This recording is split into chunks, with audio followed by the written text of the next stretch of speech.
Are you considering adding a new puppy to your home and trying to decide what is the perfect breed for you?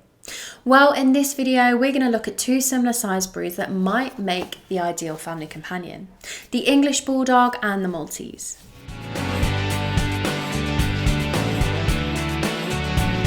Welcome back to the Fenrir Maltese Show. If this is your first time here, my name's Charlie and I'm a certified canine leader here at FenrirCanineLeaders.com. Everything we do here is dedicated to helping you find the perfect breed for you and then helping you become a high-level canine leader who can raise the perfect canine companion. If that sounds like you, then make sure you hit the subscribe button and turn on the notification bell to make sure you never miss another upload. So let's dive into today's video where we'll be comparing these two very different looking but lovable breeds. The modern bulldogs are very different from the dogs of their origin. Their ancestors are traced back to around 31 BC, around the time of the ancient Romans. It's believed that the English bulldog's ancestors were working dogs, the now extinct Alaunt dogs.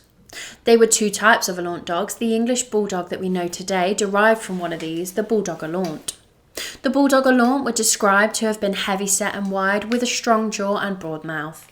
The dogs fought alongside Roman, English and Greek soldiers and were very courageous and loyal to their owners. These dogs were said to have had a high threshold for pain, which made them excellent to use in wars and blood sports. English bulldogs were fine-tuned to be more like the breed we recognise today in the 1600s. They were bred for the dog blood sport bull baiting. Bull baiting involved a bull being tied to a stake with a 30 feet radius to be able to run in. The bull would have pepper blown up its nose to enrage it. The dogs would be trained to attack the bull. Thankfully, this cruel and barbaric sport is now illegal in most countries and the practice is not commonly accepted. The Maltese is one of the oldest breeds of dog whose ancestors can be dated back all the way to 600 BC. The Maltese has been a family favourite companion since the times of the ancient Romans and Greeks. It's believed that the Maltese originated from Malta. It was in Malta that the breed became popular amongst ladies of importance, and the breed was treated with the ultimate respect. They were once even called the comforter and the Roman lady's dog. Sailors used Maltese dogs to keep rats and rodents away from the ship's food supplies, and they were also used to barter as currency for sailors to buy food whilst away at sea or docked in foreign lands. One theory is that the Maltese is a descendant of a Spaniel type or Spitz type dog. It's believed that Emperor Claudius brought the first Maltese over to the UK. By the 15th century, the Maltese was a firm favourite of the rich and noble people in France, and by the end of the 16th century, the breed was extremely popular in the UK with British nobles and royalty. The English Bulldog certainly has a strong iconic look and is easily recognised. They have a stocky short body with a very muscular appearance and they stand low to the ground. Their short spines and small rear help to protect their backs and spines from injuries made by bulls throwing the dogs off them.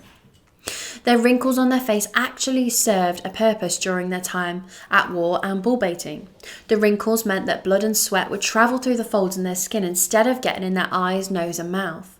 The English Bulldog has a short muzzle and an underbite. Their jaws help the English Bulldog grip the bull, and their short muzzles stop their nostrils from getting blocked, allowing them to breathe properly.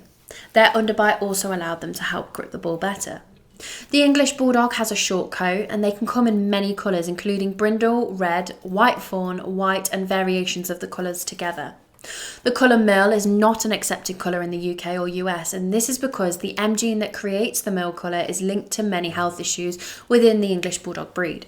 Piebald is also not an accepted colour by the UK Kennel Club, but is accepted by the American Kennel Club. The English Bulldog stands up to 15 inches tall, which is around 38 centimetres, and they can weigh up to 50 pounds or 23 kilograms. The Maltese is a small dog breed that has a regal look about them.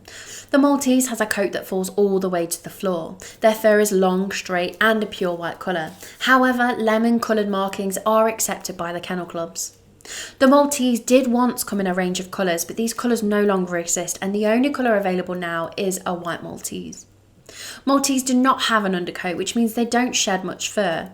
They are hypoallergenic, which means they're a perfect choice of people who suffer from dog allergies. They do still require daily grooming sessions to stop their coat from getting tangled and filled with dirt and debris.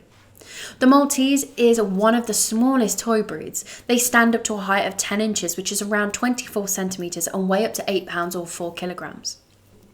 Maltese dogs have long feathered ears that hang close to their head. They have a broad muzzle, short straight legs, their tail curls upwards over their backs, which adds to their regal appearance. Hey guys, really quick message. I just wanted to let you know, if you're not following us on Instagram already, we are doing tons of helpful, valuable content over there that I'm sure you'll love. We've got a couple of different pages that I think you'll really enjoy. First is our Fenrir business account, where we do loads of stuff about training, some of our products, services, and just what we get up to on a day-to-day basis, building the fastest growing canine company in the world. And maybe you'll be interested in checking out my personal Instagram, that's at I am Will Atherton. Again, if you're interested, there'll be links in the description. Sorry for interrupting the video, I'll let you get straight back to it. The Bulldog, despite its history of being bred for blood sports, is now a lovable family companion for many families. Although a Bulldog does take its job as watchdog seriously, and they will defend their family if it feels they're under threat. A Bulldog loves the attention from their owners, which makes them fairly easy to train. Positive reinforcement, calm, consistent leadership, and plenty of treats will ensure smooth training. It is advised that with a Bulldog, instead of doing training for hours on end, small bursts of training sessions of just 5 to 10 minutes long is more effective, as this keeps your dog engaged and stops them from getting bored. An English Bulldog, however, sometimes can become stubborn. If they're not shown that you are the leader, they could learn unwanted behaviours. It's important that you teach them obedience and manners to prevent this. The English Bulldog is an energetic breed, and they require around 30 to 45 minutes of exercise a day. English Bulldogs enjoy many forms of exercise like daily walks, runs, games of fetch, and even water sports like swimming. Just be aware of the weather when you take them out, and don't take them out on hot days, as this can make breathing difficult for them because of their flat faces. The Maltese is a sweet-natured breed that just wants to please its owner. This causes the breed to suffer from separation anxiety. It's important that you teach your Maltese straight away that it's okay to be alone sometimes, and that you will always return back home after you leave the house. If separation anxiety is not dealt with, it can lead to unwanted behaviours such as chewing, barking, and toileting in the house. The Maltese excels in certain dog sports, including rally, agility, obedience, and tracking. The Maltese is a breed that wants to please their owners, so training in obedience and manners is quite easy, especially with calm, consistent training. However, Maltese dogs are notoriously difficult to toilet train. I would advise you take your new puppy Maltese out to toilet every half an hour during the day, also straight after they've had a play session, eaten, or drank anything. Maltese dogs are also known to be very vocal. This does make them good watchdogs. You should teach your Maltese when is the right time to bark though, for example alerting you to someone at the door or to intruders. They should not be left to bark whenever they want to, as this can cause issues between you and your neighbourhood. Your Maltese dog should get at least 30 minutes of exercise daily. This makes them perfect for apartment living, as they are small dogs and they don't need hours and hours of exercise. Daily play sessions will be beneficial to your Maltese to keep them mentally and physically stimulated. English Bulldogs are usually very gentle and loving when around children. They can become protective around children and other members of the family. English Bulldogs are renowned for having a loyal and compassionate nature, and this really shows by the fact they're in the top 5 most popular breeds. English Bulldogs do not fully mature until around 3 years of age, so although they may look muscular, fully grown, mentally they've not fully matured. This means that they will still act puppyish during this time. English Bulldogs do tend to get on well with other animals despite its past. It is strongly advised that any dog is socialised at puppyhood to different outdoor situations outside of the home. This includes different sights, smells, sounds, and people. A well-socialised dog is more likely to become a calm, happy, and well-rounded dog in adult life. One downside to the breed, however, is they sometimes have issues with male dogs.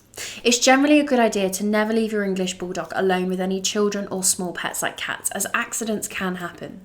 Overall, the English Bulldog is a polite and well-mannered breed. Maltese dogs are usually fine with children and other pets, especially when they've been properly socialised to animals, people, and outdoor situations. They can sometimes have issues with children and other animals if they've been overly pampered by their owners. If this is the case, they will become very protective towards the person that they've attached themselves to. They will bark and could even bite if other dogs, animals, or people are seen as a threat towards them or their family. It's essential that you teach any children how to handle and treat your Maltese. They are small dogs and can easily be harmed if not handled properly. Children should also be taught not to approach any dog that's eating or sleeping. The English Bulldog and the Maltese are very different in appearance, but are both very loving, family-focused dogs, when properly trained and socialised. Both breeds have similar exercise requirements and training abilities. If you're looking for a breed that will also serve as a guard dog, then the English Bulldog might be the better choice for you. Either breed would make an excellent addition to your family. Well, I hope you've enjoyed today's video. If so, make sure you hit that like button and get involved down on the comment section below. And don't forget, if you are new here, to make sure you subscribe. We have 2 dedicated Maltese videos coming here every single week. So I can't wait to talk to you again on the next episode of the Fenrir Maltese Show.